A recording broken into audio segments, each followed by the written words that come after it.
Hello students, my name is Jitendra Kumar and welcome to the YouTube channel of Engineering College Bardre.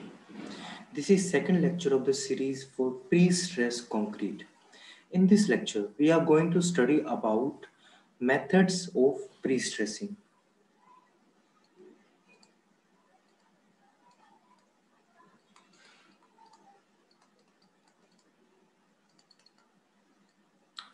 So pre-stressing के basically most जो हम use करते हैं उसके दो methods हैं. एक तो है हमारा pre tensioning and other one is post tensioning.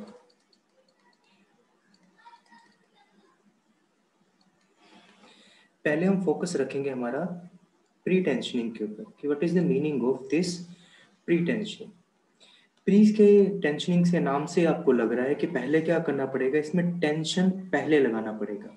यानी कि अगर मैं स्टेजेस फॉलो करूं तो स्टेप्स मेरे पास क्या क्या आ जाएंगे. फर्स्ट स्टेप होगा मेरा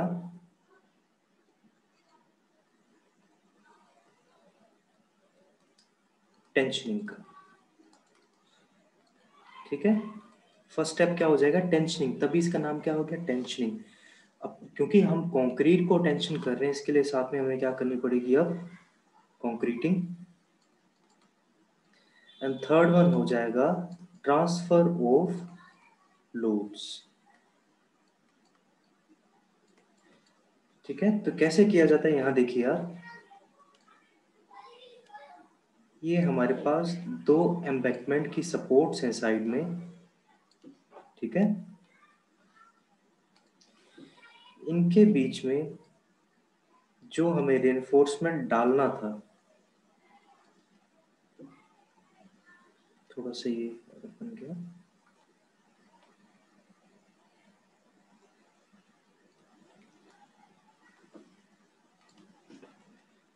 ये जो हमारा रेनफोर्समेंट है, इसे इन दोनों सपोर्ट्स के बीच में हम क्या कर लेंगे, इस तरह से हेल्ड कर लेंगे. ठीक है, यहाँ हमने इसे अच्छे से हेल्ड करके क्या कर दी, इसकी जैकिंग कर दी है. ठीक है, अब ये जो बार्स लगाई हैं, अब से आपको इनको बार नहीं बोलना है. ठीक है, क्योंकि रेनफोर्समेंट में जब हम यूज करते हैं आरसीसी के अंदर, वहां पर तो हम नॉर्मल स्टील बार्स को यूज कर लेते हैं, लेकिन यहाँ पर स्टील बार्स की जगह आप क्या बोलेंगे, अब आप टेंडन्स.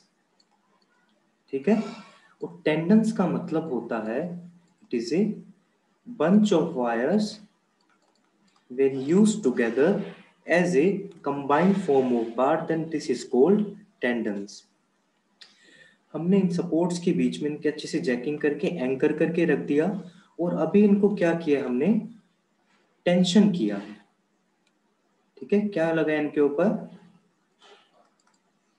टेंशन लगा दिया, तो अच्छे से ये मटेरियल खिंच जाएगा. ठीक है, अब क्या होगा, टेंशनिंग कर दी, स्टेप वन कंप्लीट. और नेक्स्ट स्टेप इज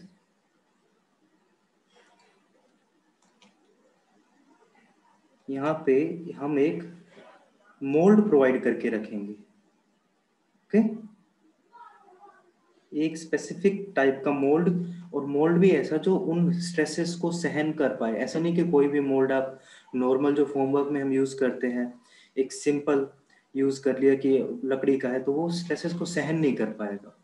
तो उसके लिए हमें स्पेसिफिक टाइप का एक मोल्ड होगा, और उसके अंदर हम क्या कर देंगे, हमारे कंक्रीट की फिलिंग कर देंगे. यानी कि अब करेंगे हम concreting. This is the second stage, यानी कि कंक्रीटिंग. अब हमें करना है ट्रांसफर ऑफ लोड्स.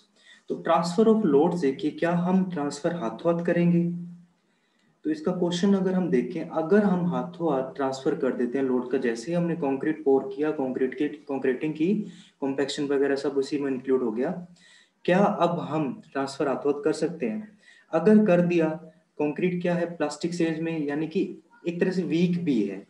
या तो अगर अब फाइनल सेटिंग टाइम के बाद कर रहे हैं उसको कि उसने प्लास्टिसिटी को खो दिया, लेकिन हार्ड नहीं हुआ है. ठीक है, वो कंक्रीट हार्ड नहीं हुआ, मतलब स्ट्रेंथ को उसने गेन नहीं किया है, तो जो स्टील बार थी हमारी, वो इजिली स्लिप हो जाएगी. ठीक है, स्टील बार है हमारी, इजिली स्लिप हो जाएगी, लोड का ट्रांसफर नहीं हो पाएगा. तो मुझे वेट करना पड़ेगा इसके अंदर स्ट्रेंथ प्रॉपर आ जाए। और आपको पता है कंक्रीट कितने डेज में स्ट्रेंथ अचीव करता है नॉर्मली? 28 डेज में। हम ये अज्यूम करके चलते हैं कि कंक्रीट 100% स्ट्रेंथ अपनी गेन कर लेता है इन 28 डेज।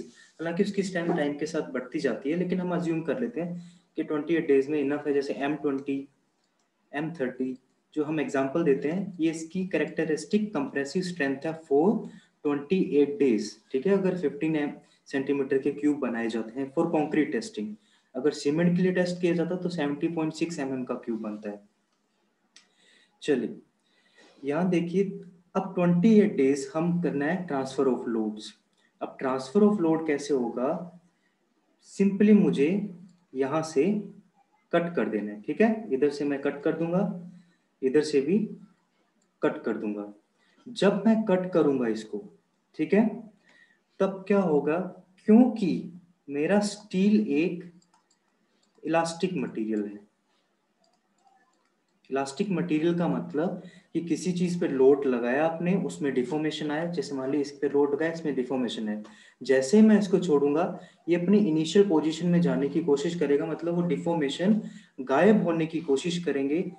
क्योंकि हमने इसको इस तरह से खींचा था, इधर से खींचा और इधर से भी टेंस करने की कोशिश की, तो इसमें कुछ ना कुछ एलोंगेशन आया होगा। ठीक है, डेल्टा एल एलोंगेशन है। क्योंकि एलोंगेशन है, एलोंगेशन से स्ट्रेन्स प्रोड्यूस होंगे। क्योंकि स्ट्रेन आया है तो स्ट्रेन की वजह से स्ट्रेस डेवलप हो गए होंगे। ठीक है, और जैसे ही मैं इसको छोड़ूंगा, ठीक है, यहाँ से कट कर दिया मैंने, इधर से भी कट कर दिया, इधर से भी कट कर दिया, तो अपनी प्रीवियस कंडीशन के अंदर जाना चाहता है। प्रीवियस कंडीशन में जब जाना चाहेगा तब लोड लगाएगा ये इस डायरेक्शन में। ओके, इस डायरेक्शन में लोड लगाने का, क्योंकि below the neutral fibre load लगा हुआ है, अब कंप्रेशन जोन में है, तो फाइनल जो मेरा मटेरियल बन के आने वाला है कुछ इस तरह का बन के आ जाएगा। ठीक है, और उसमें लोड जो लगने वाले हैं उसकी डायरेक्शन क्या हो जाएगी? ये वाली। अज्यूम कर लीजिए कि पी लोड लगाया था आपने। तो अब आप पूरी तरह से देख सकते हैं कि इसका नाम क्या हुआ? Pre tensioning. प्री क्यों बोला? क्योंकि कॉन्क्रीटिंग से पहले ही हमने क्या कर दी? इसकी टेंशनिंग कर दी। और उसके बाद इसको प्री स्ट्रेस मटेरियल क्यों बोला था, वो हमने आपको पिछले लेक्चर में बता दिया। और इसके अंदर स्ट्रेसेस डेवलप क्यों हुए? क्योंकि मेरा स्टील था इलास्टिक मेंबर। इसलिए मैंने आपको बताया कि इसमें हाई ग्रेड स्टील यूज करते हैं, 1200 से 1500 न्यूटन पर एमएम स्क्वायर, यानी कि एम्पियर में, मेगा पास्कल में, ताकि उतनी ही स्ट्रेंथ से वो इसके ऊपर वापस स्ट्रेस लगा सके, इतने ही लोड्स वापस इन रिटर्न यहाँ पर डेवलप कर सके। इसलिए हाई स्ट्रेंथ स्टील को यूज किया जाता है। उसके साथ ही जैसे यहाँ पर एलोंगेशन का कई बार लॉस हो जाता है स्लिपिंग के कारण, या कोई भी अदर कंडीशन में लॉसेस आगे पड़ने वाले हैं इन डिटेल। अज्यूम कर लीजिए किसी भी तरह से एलोंगेशन का लॉस हुआ, तो लॉस ऑफ एलोंगेशन तो loss of strain, loss of strain तो लॉस ऑफ स्ट्रेस। तो ये सब हम भी डिटेल में पढ़ेंगे। तो अभी यहाँ देखिए कि इसी की वजह से ये यहाँ पर जो स्ट्रेन्स डेवलप हो रहे हैं, उसी की वजह से क्या हुआ? स्ट्रेस डेवलप हुआ। इसलिए इसका नाम क्या हो गया? Pre tensioning, pre stress concrete. अब आप कहेंगे लगता तो यहाँ पर कंप्रेशन है, लेकिन इसका नाम प्री टेंशनिंग कैसे हो सकता है? अब प्री टेंशनिंग इसलिए क्योंकि जब मुझे लोड लगाने थे, ठीक है, ये डेवलप कहाँ से हुए हैं लोड? ये लोड भी किसकी वजह से डेवलप हुआ है? हमारी टेंशनिंग प्रोसेस की वजह से। यानी इनिशियली तो मुझे क्या करना पड़ा था? यहाँ पे टेंशनिंग ही करनी पड़ी थी, इसलिए इसका फाइनल नेम क्या हुआ? Pre tension. ओके, तो ये फर्स्ट हमारा मेथड था, मेथड ऑफ प्री स्ट्रेसिंग का, प्री टेंशनिंग। अब हम पढ़ेंगे पोस्ट टेंशनिंग के बारे में।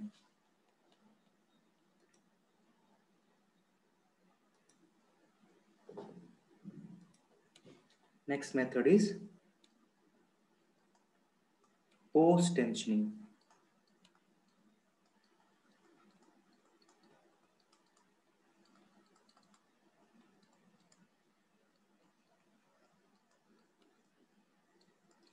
अब पोस्ट टेंशनिंग के अगर मैं स्टेप्स की बात करूं, तो इसमें मेरे पास क्या क्या स्टेप्स आ जाएंगे?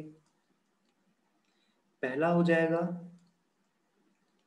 First step will be this time concreting,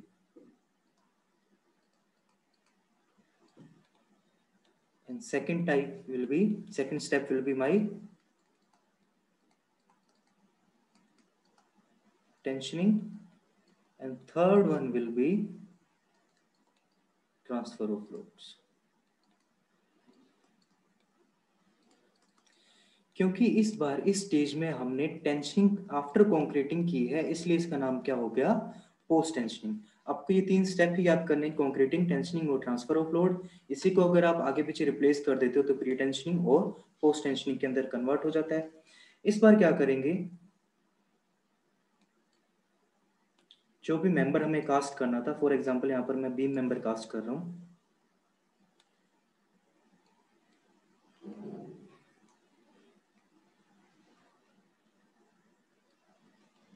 wait a minute,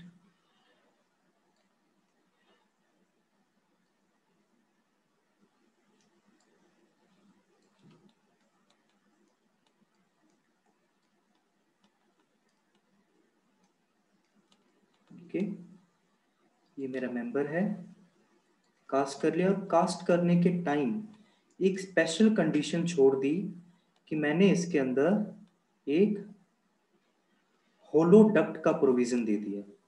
ठीक है, कंक्रीटिंग करते टाइम मैंने क्या किया, इसमें एक होलो डक्ट प्रोवाइड करा दिया, मतलब एक खाली स्पेस प्रोवाइड करा दी पाइप की शेप में, एक डक्ट प्रोवाइड की। और इस स्टेज में, कंक्रीटिंग की स्टेज में अगेन आपको अगर टेंशनिंग और ट्रांसफर ऑफ लोड करने हैं तो आप कब करेंगे, आफ्टर दी 28 डेज, क्योंकि कंक्रीट हमारी स्ट्रेंथ कब गेन कर लेगा, 28 डेज, वो फेल नहीं हो पाएगा। फिर मैं क्या करूंगा, इसके अंदर वायर्स लगाऊंगा। ठीक है, यानी कि मेरी tendon, bunch of wire. Tendon को जब मैं इंसर्ट कर रहा हूँ तो आपको पता है जब टेंडन इंसर्ट कर रहे हैं तब जरूरी तो नहीं एकदम सीधे सीधे चले जाएंगे। ठीक है, वो शेप में हो सकते हैं, उनके अंदर कर्वेचर इफेक्ट यहाँ पर अलग से आ सकता है। ठीक है, कर्व में रहेंगे, कुछ ना कुछ मुड़ जाएंगे वो। तो ये मैंने डाल दी यहाँ पे मेरे टेंडन्स। अब करूंगा मैं transfer of load. Transfer of load में क्या होता है, यहाँ पर एंकरेज प्लेट लगाकर और एक साइड से खींचा जाता है। ठीक है, कि पी लोड लगाकर खींचते जा रहे हैं। जब मैं साथ साथ इसको खींच रहा हूं, इधर से लोड पी क्या लग रहा है, इसको टेंस करने की कोशिश कर रहा है। उसी के साथ ही क्या हो रहा है, ये प्लेट इनके ऊपर पी लोड यानी कि प्री स्ट्रेसिंग डेवलप कर रही है। ठीक है, तो pre stressing of that concrete beam और whatever structure we are making here, that pre stressing and tensioning are happening at the same time, दोनों के दोनों एक साथ हो रहे हैं। इसलिए यहाँ पर आने वाले जो लॉसेज है कि इसकी स्लिप हो जाना या अगर कोई फर्दर लॉस हो, तो पोस्ट टेंशनिंग में आने वाले लॉसेज जो होते हैं कम होते हैं। ठीक है, सिंपल लैंग्वेज में लिखूं तो पोस्ट टेंशनिंग में आने वाले लॉस कम क्यों कम होते हैं, क्योंकि जैसे जैसे मैं इसको खींचता जा रहा हूं उसी के साथ साथ इसमें कंप्रेशन लगता जा रहा है, यानी कि टेंस भी साथ में हो रहा है और कंप्रेशन, जो फाइनल कंप्रेशन हमें चाहिए वो भी साथ में हो रहा है। तो एक कंट्रोल्ड मैनर में हमें जितना लोड उसके ऊपर लगाना था उतना हम इजिली डेवलप कर सकते हैं। तो सबसे पहले क्या किया, कॉन्क्रीटिंग में होलोडक्ट छोड़ा। और होलोडक्ट है, ये किसी भी शेप का हो सकता है। ठीक है, आप चाहें तो यहाँ पर टेंडन की जो केबल लगने वाली है, जैसे केबल भी बोल सकते हैं हम इसे, टेंडन्स की, तो ये कैसी कैसी लग सकती है, हॉरिजॉन्टल प्रोफाइल हो सकती है इसकी, पैराबोलिक प्रोफाइल हो सकती है, या फिर ट्रायंगुलर प्रोफाइल भी रह सकती है। तो हमारे पास 3 कंडीशन आ जाएंगी, पैराबोलिक, हॉरिजॉन्टल एंड ट्रायंगुलर। तो इन सब के अंदर अलग अलग एनालिसिस करना पड़ेगा, जो कि हम नेक्स्ट लेक्चर में हमारे समझने वाले हैं। ओके, तो आपको ये समझ आ गया होगा कि क्या क्या स्टेप थे, concreting, tensioning and transfer of load. अब कुछ मेरे पास एक्चुअल लाइफ की इमेजेस हैं जो आपको मैं दिखा देता हूं, जिसमें आप इजीली समझ जाओगे। यहाँ देखिए, तो प्री टेंशनिंग में हमारे को क्या करना है, इस तरह का एक स्पेसिफिक मोल्ड हम यूज करेंगे।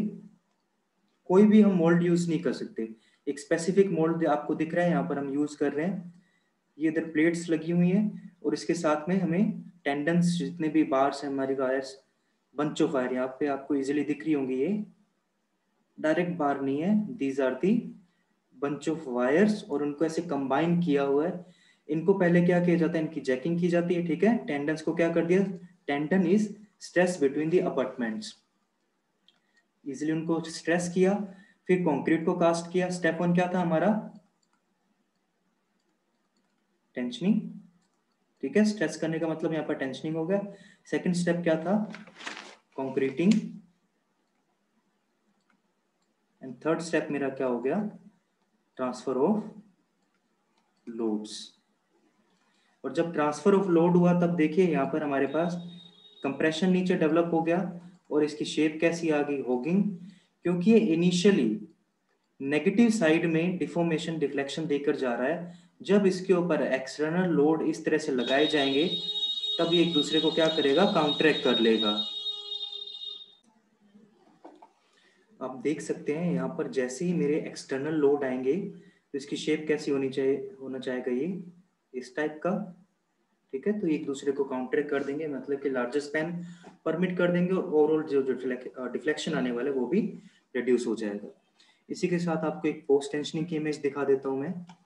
पोस्ट टेंशनिंग में देखिए कि हमें क्या करना था, वायर से, ये डक्ट्स दिख रहे हैं आपको, ठीक है। इन डक्ट में क्या किया हुआ है, बंच ऑफ वायर्स है, उनको डाला। बाद में क्या किया, कंक्रीटिंग के बाद ये देख सकते हैं, पहले कंक्रीटिंग स्टेज हुई, स्टेज 1 क्या हुई, कंक्रीटिंग। स्टेज 2 क्या थी मेरी, टेंशनिंग। तो स्टेज 3 ट्रांसफर ऑफ लोड्स। और इसकी खासियत क्या है, ट्रांसफर ऑफ लोड और टेंशनिंग एक साथ साथ हो रहे हैं। फिर क्या किया जाता है, इन डक्ट्स के अंदर ग्राउट भरा जाता है, ठीक है। ग्राउट यानी कि सीमेंट की एक स्लरी होती है, रिच सीमेंट स्लरी बोल सकते हैं हम इसे। इसे फिल किया जाता है ताकि इसके अंदर कोई भी एक्स्ट्रा मटेरियल ना घुस पाए, वाटर के सीप ना हो पाए और इसको कोरोड ना कर पाए, यानी कि जंग वगैरह ना लगा पाए। तो ये थे हमारी स्टेजेस और ये थे मेथड्स ऑफ प्री स्ट्रेसिंग। अब प्री स्ट्रेसिंग के अगेन आपको कुछ और एडवांटेज दिखा देते हैं हम।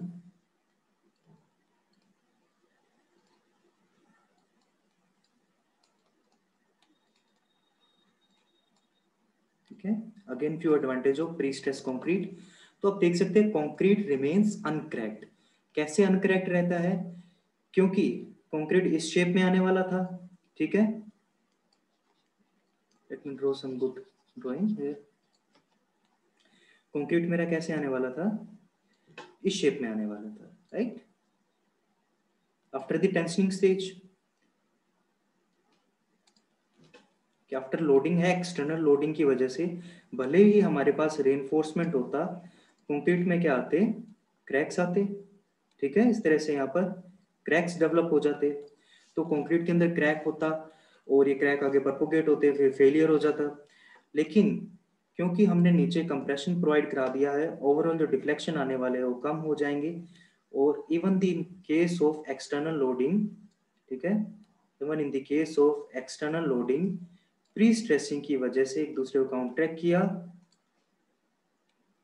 और फाइनल जो मेरा डिफॉर्मेशन आएगा वह काफी कम वैल्यू आएगी उसकी, ठीक है। इसके कारण इसमें अब रिफ्लेक्शन नहीं आ रहा, तो उसकी वजह से कंक्रीट के अंदर क्रैक्स भी कम आएंगे। रिडक्शन ऑफ स्टील कोरोजन, क्योंकि क्रैक्स नहीं है, उनके अंदर वाटर सीप नहीं कर सकता, कोई केमिकल सीप नहीं कर सकता, केमिकल और वाटर सीप नहीं कर पा रहा, उसके कारण वो स्टील को कोरोड नहीं कर पाएंगे। ओवरऑल ड्यूरेबिलिटी इंक्रीज हो जाएगी। गुड फॉर प्रेशर वेसल, क्योंकि प्रेशर वेसल आपको पता है किस तरह से लॉन्गिट्यूडनली प्रेशर लगाता है, ठीक है, चारों तरफ लॉन्गिट्यूडनल प्रेशर लगाता है और उसके साथ ही सर्कमफेरेंशियल भी प्रेशर लगाता है। with longitude and circumferential both are pressure available there. So to resist this we need good strength of that concrete material, and high strength concrete material is our pre-stressed concrete. So we can use for this pressure vessel. Again high span to depth ratio, कि सबसे पहले आपको बताया था कि pre stress की हमें जरूरत ही क्यों थी, क्योंकि हम लॉन्गर स्पैन नहीं बना पा रहे थे। लॉन्गर स्पैन इसलिए नहीं बना पा रहे थे क्योंकि उसके अंदर डिफ्लेक्शन ज्यादा आ रहा था, ऐसे तरह से डिफॉर्मेशन आ रहे थे, क्रैक्स आ रहे थे। तो उनको रेजिस्ट करने के लिए हमने प्री स्ट्रेस डेवलप किया और higher span to depth ratio around 45 to 1 तक भी हमें मिल जाता है इसमें, कि स्पैन अगर डेप्थ से 45 गुना बड़ा है, ठीक है। अब लेस डेड लोड, क्योंकि कंक्रीट का पूरा सेक्शन यूज हो रहा है, because we are using full section of concrete,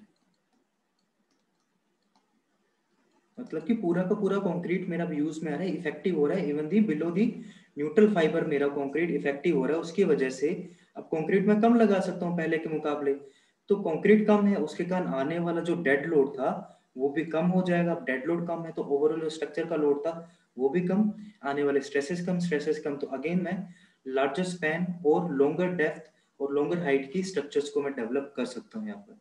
next है, it is more economical in the overall process.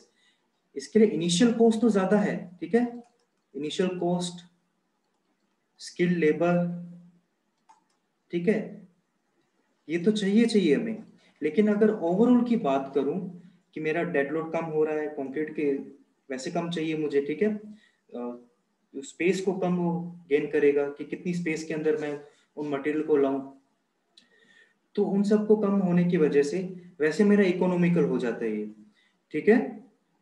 तो ओवरऑल स्टेज के अंदर मेरे पास जो मेरा प्री स्ट्रेसिंग मटेरियल है, प्री स्ट्रेसिंग कंक्रीट है, वो मेरे को इकोनॉमिकल पड़ जाता है बजाय उसके मेरे नॉर्मल आरसीसी कंक्रीट के, क्योंकि आरसीसी यूज कर तो डिफॉर्मेशन आएंगे, क्रैक आएंगे, फेल होता जाएगा।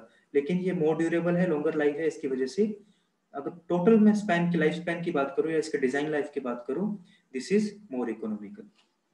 So student, these were the methods of pre-stressing and few more advantage of pre-stress concrete. So I hope you have liked it, and that's it for today, students.